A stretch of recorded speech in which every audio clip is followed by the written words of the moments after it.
नमस्कार. Tasty bite recipe या चॅनलमध्ये सर्वांचे स्वागत आहे. आज आपण बेकरी स्टाईल रसमलाई केक घरच्या घरी कसा बनवायचा हे पाहणार आहोत. अतिशय सुंदर, टेस्टी, अप्रतिम असा हा केक या पद्धतीने केलेला होतो. हा रसमलाई केक बनवत असताना मी रसमलाई क्रश न वापरता अगदी फ्रेश अशा रसमलाईपासून हा केक बनवलेला आहे. हा व्हिडिओ पाहिल्यानंतर तुम्हाला अगदी सहज घरच्या घरी रसमलाई केक बनवता येईल. चला तर आपण रेसिपीला सुरुवात करूया. यासाठी इथे मी 200 ग्रॅम व्हॅनिला प्रीमिक्स घेतलेला आहे. आपण अर्धा किलो रसमलाई केक बनवत आहे, यासाठी मी 200 ग्रॅम प्रीमिक्स घेतलेला आहे. यामध्ये 1 TSP आपण तेल घालून घेऊया आणि ते व्यवस्थित असं मिक्स करून घ्यायचं आहे. बघा, या पद्धतीने तेल मिक्स केल्यानंतर त्यामध्ये आपण लागल तसं पाणी घालून घेणार आहे. इथं पाण्याचं परफेक्ट प्रमाण मी सांगितलेलं नाही, कारण प्रत्येक प्रीमिक्सनुसार थोडंफार कमी जास्त पाणी लागू शकतं. यासाठी इथे मी लागल तसं पाणी घाला असं सांगितलेलं आहे. बघा, आपलं इथं बॅटरमध्ये थोडंसं घट्ट वाटतंय, म्हणून मी आणखीन यामध्ये थोडं पाणी घालून पुन्हा बॅटरही फेटून घेणार आहे. 1 ते 2 चमचे पाणी घातल्यानंतर हे बॅटर अगदी व्यवस्थित मी फेटून घेतलेलं आहे. खूप घट्टही नाही आणि खूप पातळ नाही, या पद्धतीचं केक बॅटर आपल्याला इथं तयार करायचं आहे. आता यामध्ये मी 2 ते 3 थेंब रसमलाई इसेन्स आणि 2 ते 3 थेंब येलो कलर वापरणार आहे. इथे तुम्ही रसमलाई इमल्शन वापरलं तरीही चालेल. आता कलर आणि इसेन्स घातल्यानंतर पुन्हा आपण छान हे व्यवस्थित मिक्स करून घेणार आहे. आता आपलं इथं केक बॅटर तयार झालेलं आहे. आता हा केक बनवण्यासाठी इथं मी 5 इंचाचा केक टीन घेतलेला आहे. त्यामध्ये बटर पेपर, टीनला सगळीकडे तेल लावून बटर पेपर ठेवून त्यामध्ये तयार केक बॅटर घालून घेऊया आणि व्यवस्थित असं पसरून घ्यायचं आहे. तुम्ही इथं 6 इंचाचा केक टीन वापरला तरीही चालेल, पण केक हाईटला हवा असेल तर 5 इंचाचा केक टीन वापरा. आता आपण ते व्यवस्थित टॅप करून घेऊया आणि 10 मिनिट प्रीहीट केलेल्या OTGमध्ये आपण 30 मिनिटासाठी 170ला हा केक बेक करून घेणार आहे. बघा, अतिशय छान आपला इथं केक बेक होत आलेला आहे.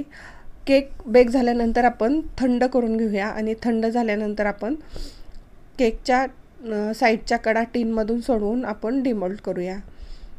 बघा, या पद्धतीने मी केकला लावलेला बटर पेपर काढून घेत आहे. केक पूर्ण थंड करूनच घ्यायचा आहे, म्हणजे कट करताना त्याचे क्रम्स पडत नाही आहेत. बघा, अतिशय छान, अप्रतिम, जाळीदार असा आपला इथं केक स्पॉन्ज तयार झालेला आहे. अशाच नवनवीन रेसिपी पाहण्यासाठी टेस्टी बाईट रेसिपी या चॅनलवर तुम्ही नवीन असाल तर सबस्क्राईब करा. सबस्क्राईब केलं असेल तर लाईक आणि शेअर करायला विसरू नका. बघा, या पद्धतीने मी 3 भागामध्ये केक व्यवस्थित असा कट करून घेतलेला आहे. खूप सुंदर असा आपला इथं केक स्पॉन्ज तयार झालेला आहे. आता या केकसाठी इथं मी 200 ग्रॅम व्हिपिंग क्रीम घेतलेले आहे.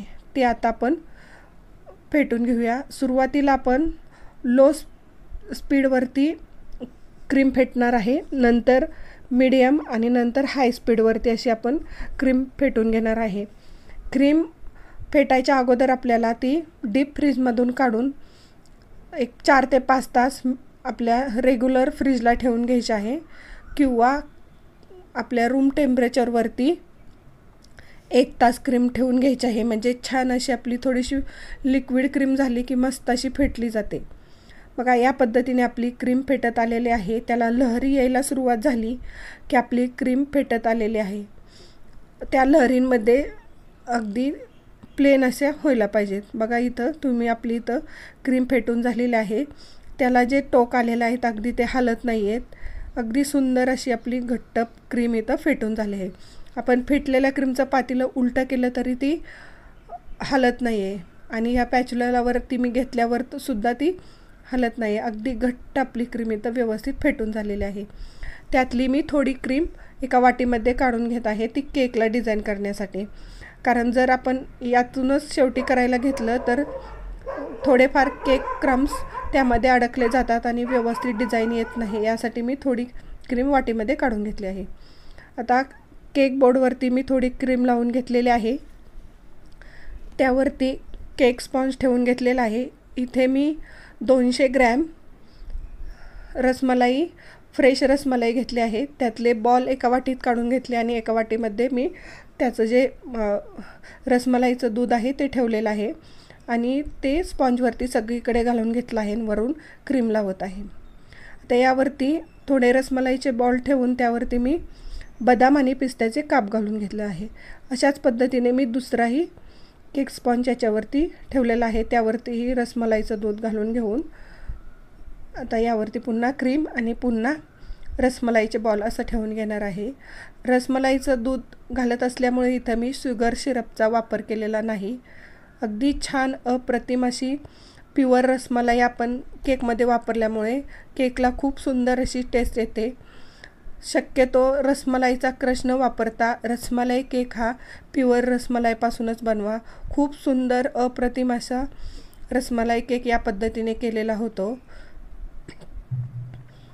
बघा, वरच्या लेअरलाही मी पुन्हा रसमलाईचं दूध घालून घेतलेलं आहे आणि क्रीम लावून आता आपण हा केक क्रम कोट करून घेऊया. व्यवस्थित असे आपण क्रम कोट करून केक घेतलेला आहे. केक थोडासा क्रम कोट झाला की जर तुम्ही नवीन असाल तर 10 ते 15 मिनिट तरी केक फ्रीजमध्ये ठेवून घ्या आणि नंतर पुन्हा फिनिशिंग करायला घ्या. म्हणजे केकचे क्रम्स बाहेर न येता अगदी छान असं आपलं फिनिशिंग येतं. आता मी 10 मिनिट केक फ्रीजमध्ये ठेवून घेतलेला आहे. पुन्हा आता मी फिनिशिंग करत आहे. तुम्ही पाहू शकता या पद्धतीने व्यवस्थित अशी क्रीम सगळीकडे लावून घेतलेली आहे आणि या पद्धतीने मी केकला फिनिशिंग करत आहे.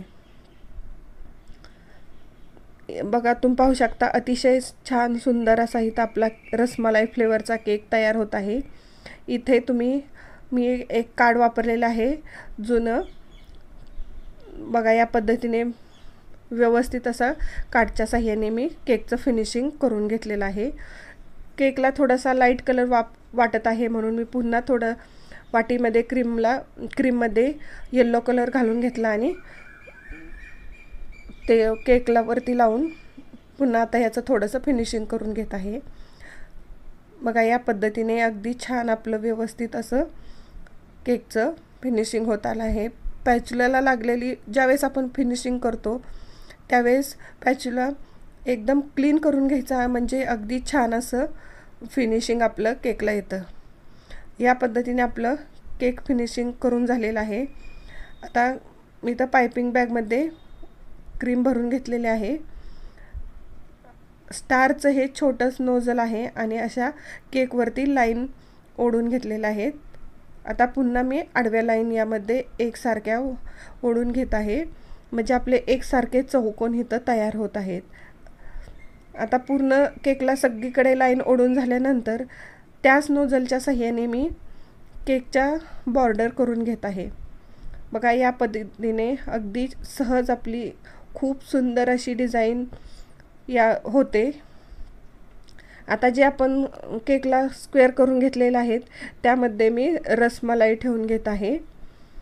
काही चौकोनमध्ये मी रसमलाई, काही चौकोनमध्ये मी बदाम आणि काजूचे काप, तर काही चौकोनमध्ये मी रोज पाकळ्या ठेवून घेतलेलं आहे. अतिशय छान अप्रतिम अशी ही डिझाईन दिसते. खूप सुंदर वाटते. तुम्ही पाहू शकता. खूप सोपीही आहे. अगदी नवीन शिकणारेही सहज ही केक डिझाईन बनवू शकाल. बघा, अतिशय सुंदर अगदी आपली मस्त अशी ही केकची डिझाईन बनवून तयार झालेली आहे. आता आपण खालच्या साईडनी केकला बॉर्डर करून घेऊया. त्याच नोझलच्या साह्याने मी केकला खालच्या साईडनेही बॉर्डर करून घेतलेलं आहे. खूप सुंदर अप्रतिम असा आपला रसमलाई फ्लेवरचा केक इथं तयार झालेला आहे. या पद्धतीने तुम्ही रसमलाई केक नक्की बनवा. एकदा या पद्धतीने केक बनवून खाल तर पुन्हा पुन्हा या पद्धतीने बनवून खाल. अप्रतिम अशी टेस्ट होते. पुन्हा भेटूया. थँक्यू.